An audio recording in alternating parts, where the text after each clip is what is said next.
Good morning, everybody. Apologies for the delayed start today. This is Gertrude Mache here in beautiful Melbourne, Australia, and welcome back to the HerStory Online Summit.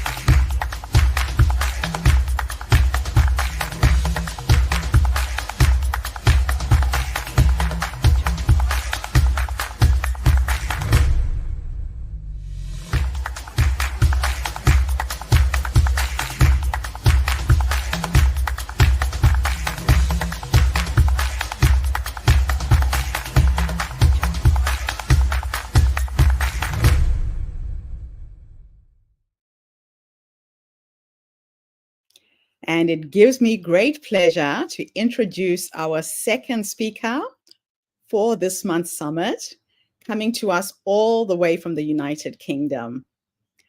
Mutiat, Adebowale. I hope I have pronounced your name right.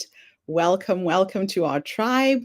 Please introduce yourself and share your story with us today.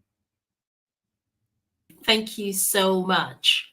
Thank you, Gertrude, for having me here. My name is Mutiat Adebowale, and I am a leadership and career development and women empowerment coach and consultant. And today I'm going to keep it short and simple, and we'll be talking, about myself.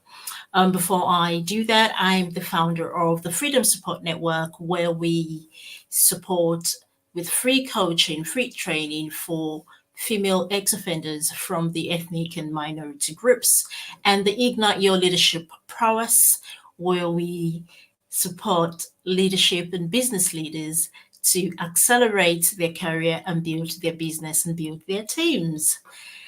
Okay, so let me ask you, have you ever thought of giving up on your strides because you felt overwhelmed or frustrated, or that you hit rock bottom and you thought that the only thing you could do was just to give up or to quit?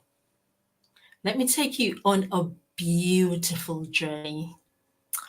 You'll see whether it's beautiful or not. So sometimes in life, things can really get tough, and would possibly just think that the only way or what could happen is getting back can be so impossible. You just want to stay there. So I'm in the hospital, the Royal London Hospital, right on the bed, intensive care unit. And suddenly I saw my phone beeping, blips, notification, text messages. And I looked at my phone.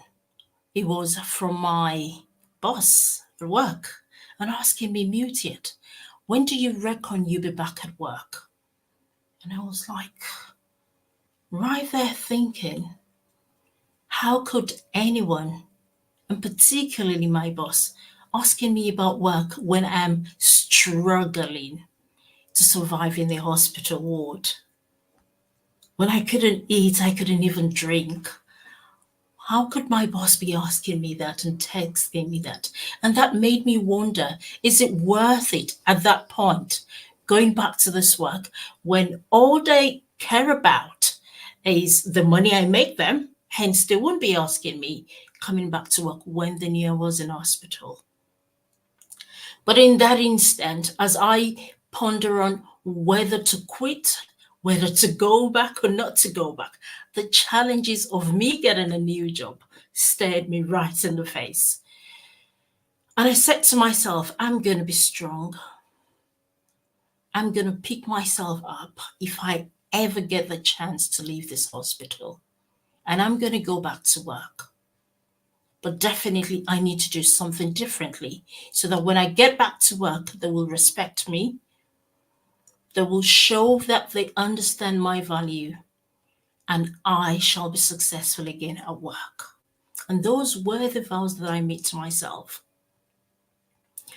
I wish I could tell you that, after that moment, things eased out and my boss stopped sending me texts that I wasn't comfortable with in a hospital.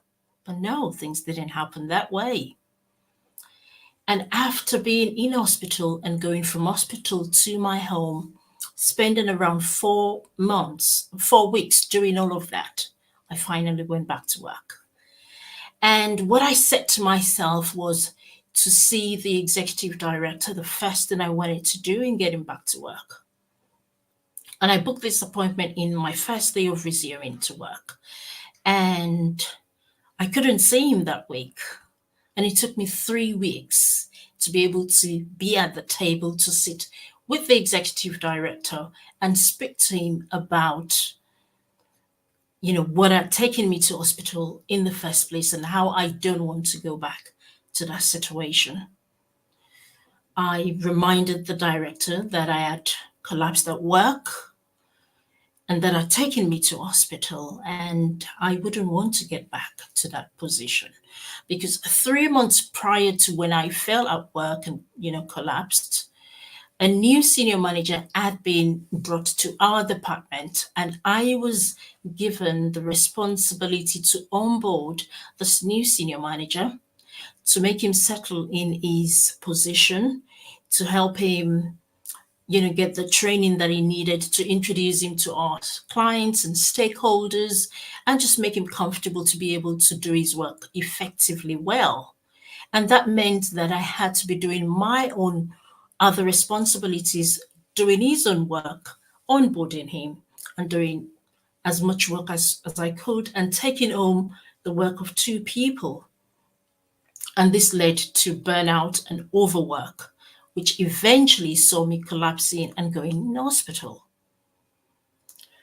And I asked the executive director if I could be given that responsibility to onboard a senior manager was senior to me. That meant that they have so much confidence in my work, trust me so much to hand me that. Why did I not get the position in the first place? And as it would happen, the executive director informed me at that point that there is, in about 2 weeks, that we're going to be rolling out a new senior manager, corporate affairs senior manager role, and that because it was going to be internally, I could, if I wanted, apply for the role. And 2 months after then, I was handed the role of a senior manager, corporate affairs, and I had a 20% increase in my salary at that time. And what that showed me was that if I hadn't decided to be resilient and be bold and go back to work and decide to speak up for myself, I probably would not get that. And as things would happen, what that showed me was that whether you're in business or you are in corporate world, if you do not actively ask for what you want, you will probably not get it. And what I noticed was that my confidence rose as I got the new job, and my enthusiasm, to perform better, to be better at what what I was doing, rose as well. And 8 years from then, after then, my life changed completely as I left the corporate world to build my business. And in building my business, what I gained from the corporate world, that confidence and that strength to be resilient, to keep going, helped me in shaping and transforming my business to something that was almost crumbling to thriving again. In 2020, I started my social care business, and that business, by the end of that year, it was almost collapsing because COVID hit and it devastated many of such companies. And being a new company, I was almost going down, almost crumbling. And what I did again was to start to ask for more business, to start to get in touch with people and ask them how I could go from struggling in my business to surviving to thriving in my business. And despite going through a very rough time in 2021, I kept being resilient. And by 2022, July, I was fortunate again to have a spot contract given to us in our company. And that did not stop there. Continued to confidently ask for more business and what we wanted in the business. And 3 months after then, we went from 3 clients to 25 new clients, raising the profile of the company. And that again just showed me how well it is for me and for us in business or in corporate world to just continue to ask confidently for what you want. So don't ever underestimate the power of asking. So to get what you want, the first thing you want to do is you want to ask.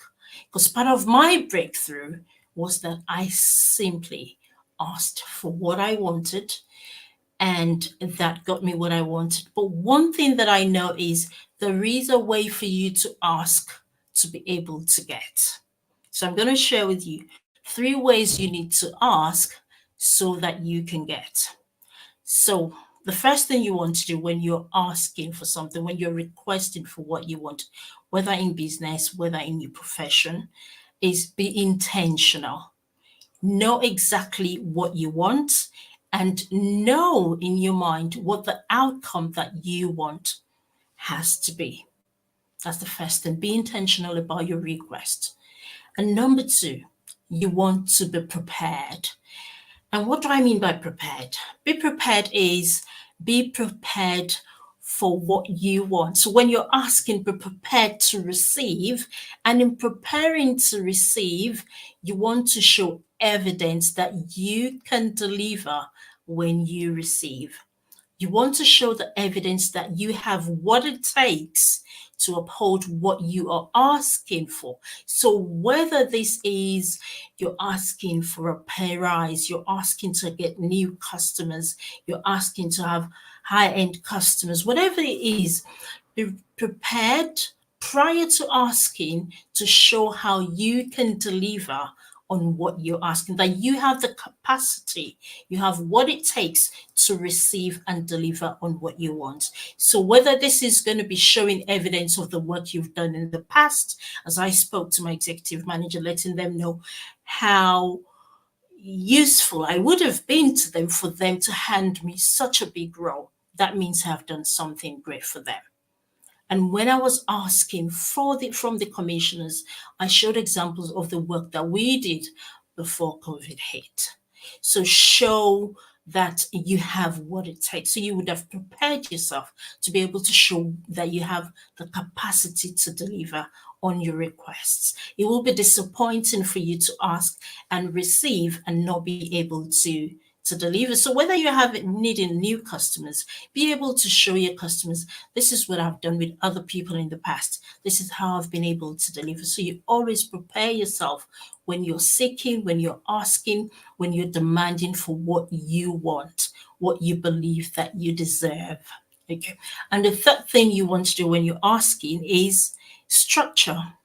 Always present your request in concise and clear way. Do not mince your words. If you're raising your prices for your customers, let them know you're raising your prices. Let them know that the value is different.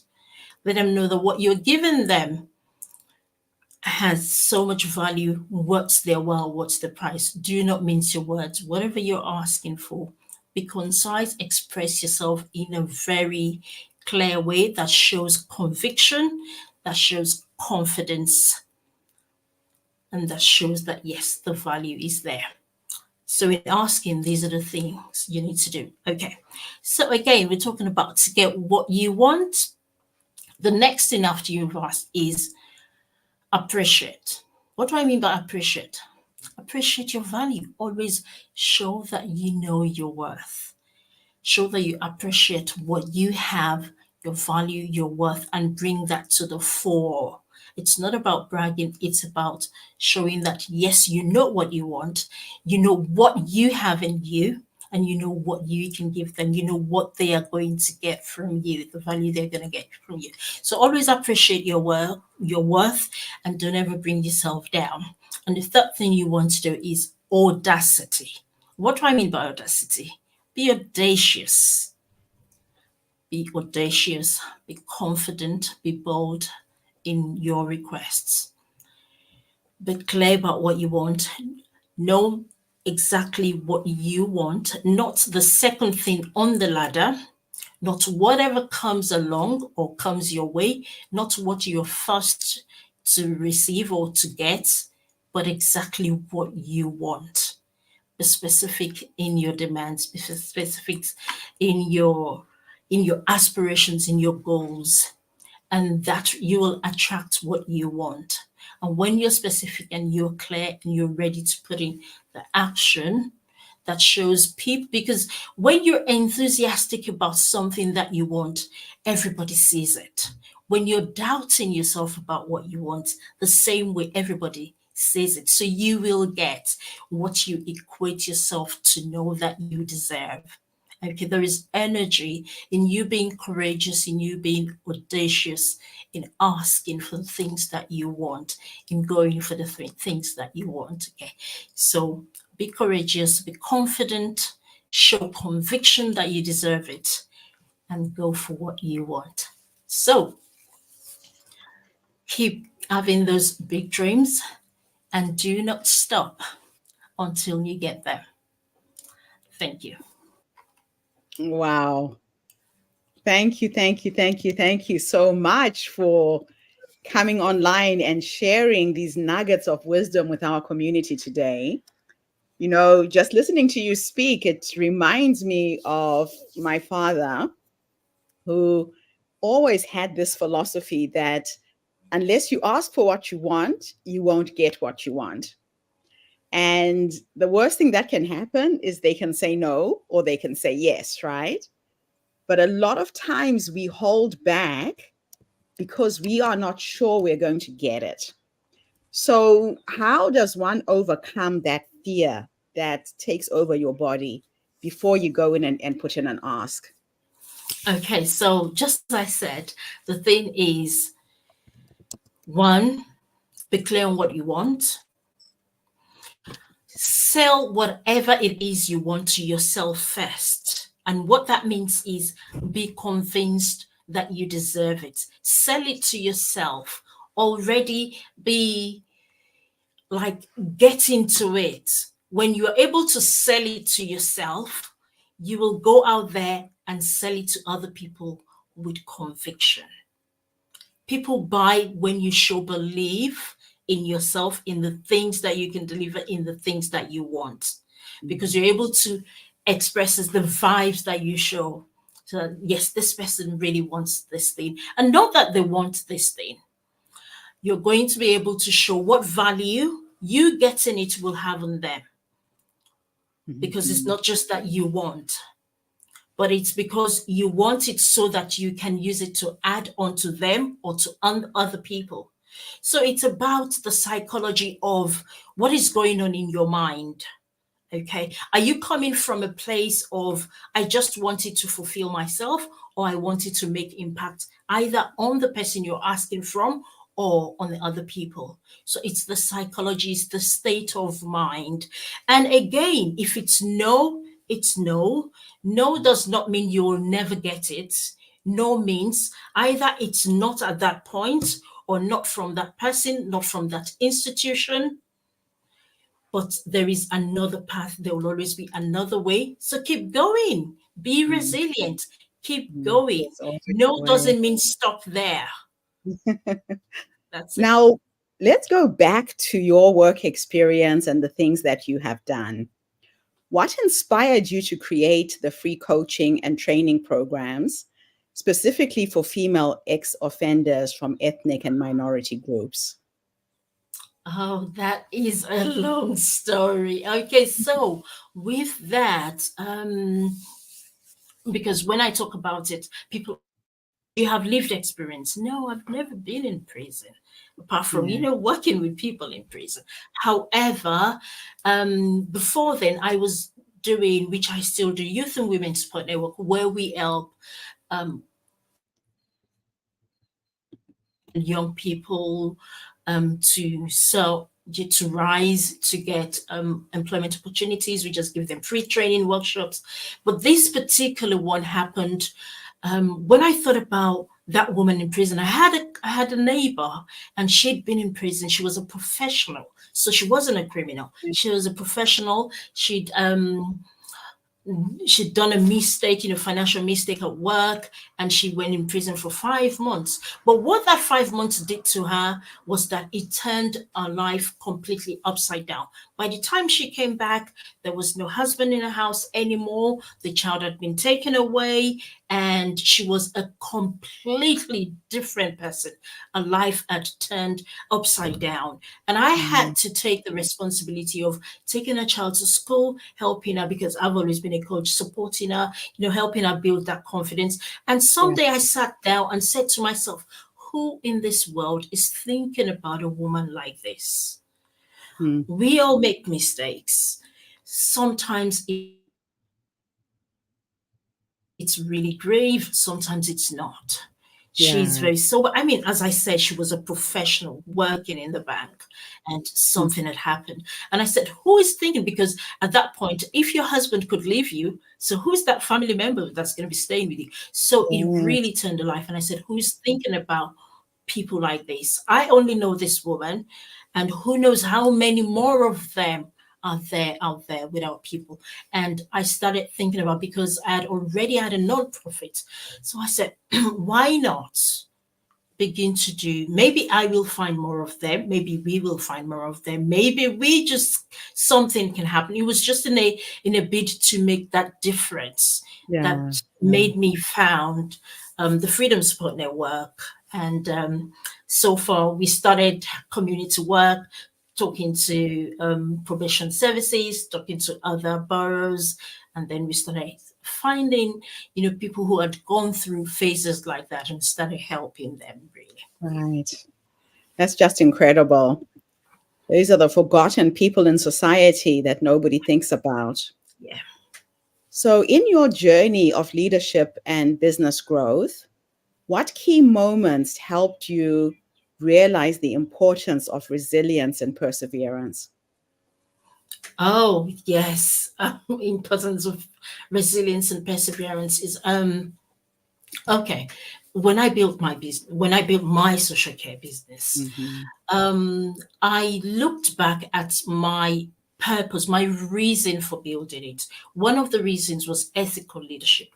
I had been in corporate world, and I knew that, leadership was a big thing. And I said to myself, if I'm able to build that type of company where I have a number of staff, working, leadership for me would be different. I just Right. wanted to do what I didn't get when I was in corporate. And that was one thing I wanted to do. So leadership was it. And when I then had those problems, I when I had those problems in 2021, I went back to get a job. Right. Whilst I was running the company that was going to crumble, and I said to myself, I am not going to give up, except, of course, if it completely goes down. Right. And I was, I was grinding it. I was really grinding it, because I had that dream of wanting to build a business where I can show people what it feels like to have a great leader, what it feels like to be in a culture where you feel like you are valued. And that is what I'm creating, in Right. my company at the moment. So at that point, I continued. So I tried to sustain the business, going back to employment. It was part-time though, going back to employment and continuing seeking business and confidently. And again, because prior to that, what we had done, I had documented it so I could show them this is what we have done, this is what we have done, this is what we have done. I actually Mhm. gave up the clients that I had because the previous commissioners, I wasn't happy with them. It wasn't a very good business decision, but just I was just confident in a way that I was going to get business because I believed in the things that I had put in anyway Yeah. initially. So that made me keep going, keep going. So it's just about the purpose that holds you on to say, yes, this is the reason I started, and I'm not just going to stop until it stops by itself. You know what I mean? So yeah. Yes. Wow. That's just incredible. So, how did your experience of being hospitalized while receiving work related pressure impact your perspective on workplace boundaries and self worth?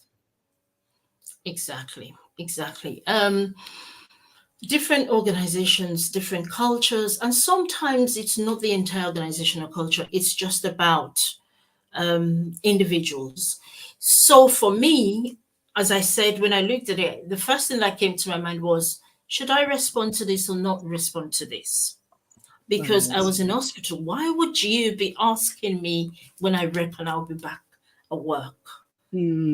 And I Yeah, had makes left, sense. whether I had left from work to hospital or not really wouldn't matter. But then at Yeah. that point, I had collapsed at work. But Mm, even if I hadn't, if I was at home, you knew I was. So the first thing was, should I or should I not? That was my right. That was right. a decision for me. So in the first place, I didn't even respond for a long time. And then I Mm, had to ponder. So it's about, giving yourself that grace to know that you should keep those boundaries. yeah. You cannot be forced into answering that, and that's about your self-worth. So for me, at that point, I was thinking, I was pondering, should I quit, should I not go back? And I said to myself, no, because then I would have allowed them to run me down. But I said to Yes. myself, I'm going to go back and I'm going to do something differently. Hmm. It was quite tough, but I think it was in that moment, feeling that this is the height of disrespect for me. This is the Yes. height of not showing me value as a staff member for you to Mm, be asking me. So I think I was almost going down, and I said, no, I got to come back up by myself, because if I didn't mm, save myself, no one else was going to save me. wasn't So going it to was work. a moment of, you know, deep thoughts and, hard decisions that I needed to make at that point. Okay. Wow, that's just incredible. Yeah, and this is the thing, right? Your health is your wealth, and a lot of times we Exactly. forget that you're replaceable. They can Exactly. easily just Exactly. find somebody else to take Exactly. your place.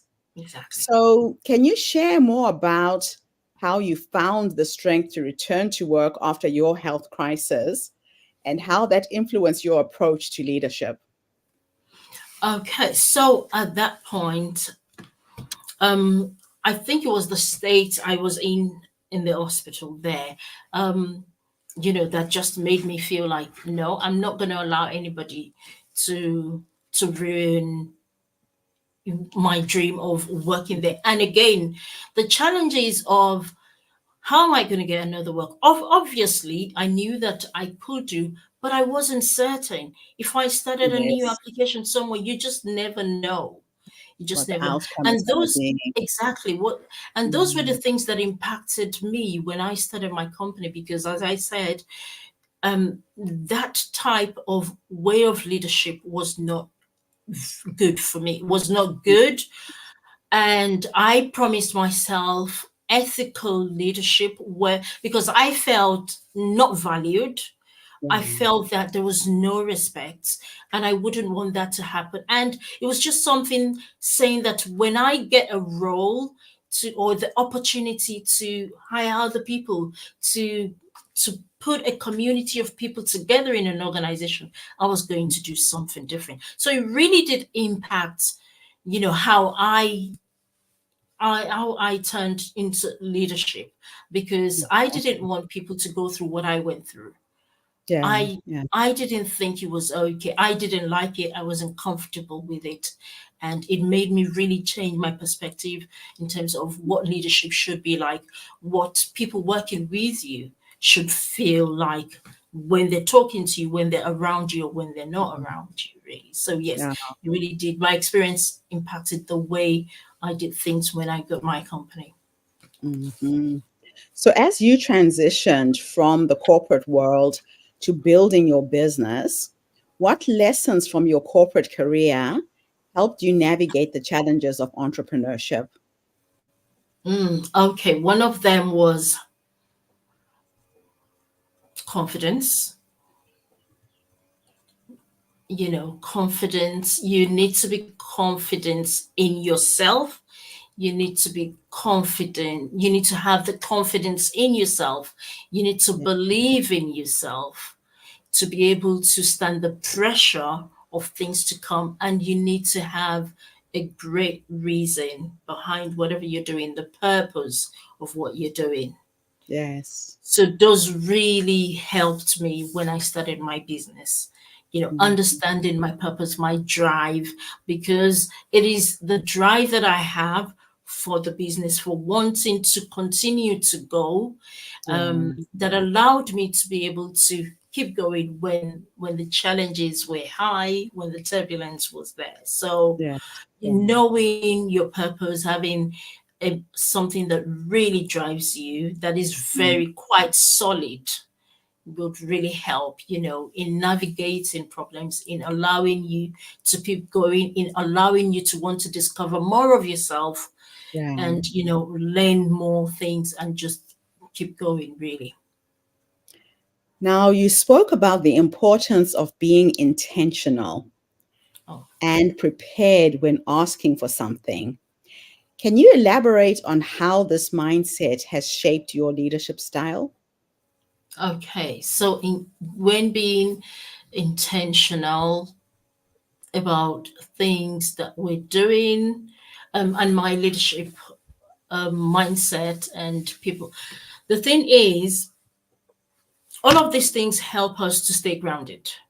Yes. It reminds you of where you're coming from. It Mm. allows you to have an idea of where you want to go. It gives No. you that direction as to what am I expecting? Where do I want to go? Where do I want to be? And you Yeah. can then build on your expectations, and you can begin to shape your journey as you go when you are intentional, because you already know this is about what I want to achieve. This is about where I want to go. And in Mhm. terms of preparing for the request that you have, um, a lot of people say, okay, this is what I want. I want to have XYZ number of clients. I want to have XYZ number of, or I want to make more money. Are you really prepared Mm. to Mm. receive? Not just are you prepared Interesting. to receive, as in to receive that. Because sometimes people are blocked off not receiving because they haven't done the work to receive it, because they don't even know whether they have that capacity to fulfill the request that they are asking for. So in my leadership, whether as a leader or when I'm talking to people in terms of being a leader, is first thing is self leadership. Have you equipped yourself to lead yourself well enough to be able to lead other people? And that's part of the preparation. Getting yourself, are you disciplined enough to Mhm. achieve what you want, for you to then show other people to be disciplined to get what they want? So Very that's interesting. all part of preparing for what you want to get for your request, so that when Yes. you get there, you already have the tools, you have the equipment to show, and then you can improve from there on. But Yeah. have you set yourself up for success for what you want? Hmm. So, what advice would you give to business leaders and aspiring entrepreneurs on how to build resilience and develop the courage to pursue their goals, even in the face of adversity? What's driving your pursuit in your journey?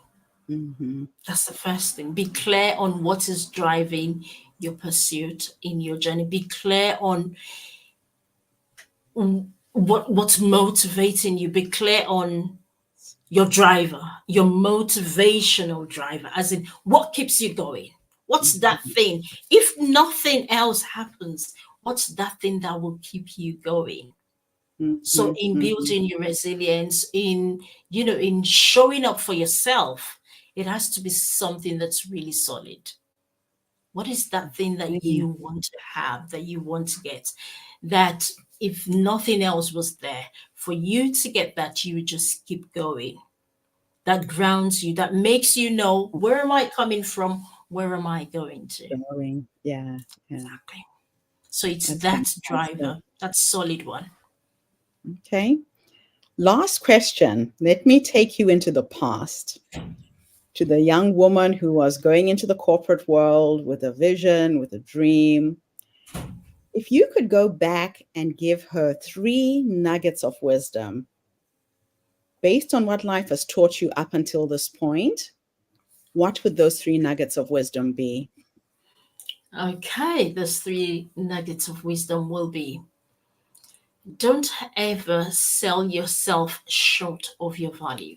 At any point in time, wherever you find yourself, hold yourself to high esteem, because you are unique.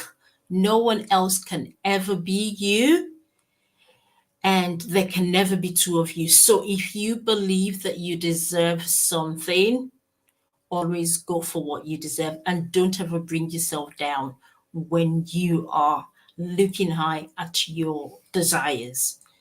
Okay, so that's number 1. Always value yourself, value what you want under any circumstance that you find yourself.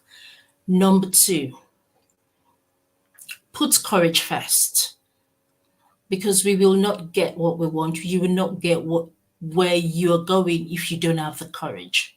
Courage speaks volumes. Be ready to take risks. Be ready to stretch yourself, because if you don't stretch yourself, you will never find the extent to which you can reach.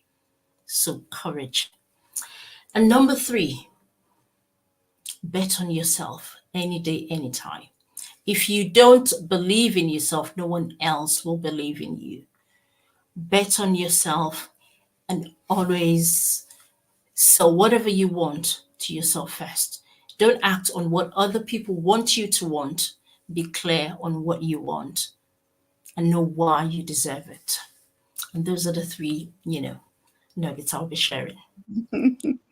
Fantastic. Listen, thank you so much for coming online and gracing us with your presence, with your knowledge, with your skills today. It's an absolute honor to have you here as the second speaker in our online summit. And thank you to everybody who tuned in. The HerStory Circle is a social impact movement. We bring you the stories and voices of women from all over the world to uplift you, inspire you, energize you, but most importantly, to empower you with tools to take you from where you are now to where you want to go. So tune in again tomorrow when we listen to another amazing speaker. In the meantime, have a fantastic day, morning, or evening, wherever you are in the world, and bye for now.